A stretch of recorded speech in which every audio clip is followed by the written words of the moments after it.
C. Joseph Vijay எனும் நான்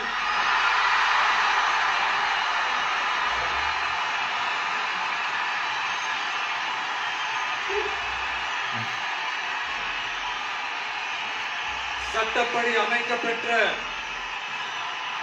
இந்திய அரசியல் அமைப்பின்பால் உண்மையான நம்பிக்கையும் மாறா பற்றும் கொண்டிருப்பேன் என்றும் இந்திய நாட்டின் ஒப்பில்லாத முழு முதல் ஆட்சியையும் உரிமையையும் நிலை நிறுத்துவேன் என்றும் தமிழ்நாட்டு அரசின் முதலமைச்சராக உண்மையாகவும் உளச்சான்றின்படியும் என் கடமைகளை நிறைவேற்றுவேன் என்றும்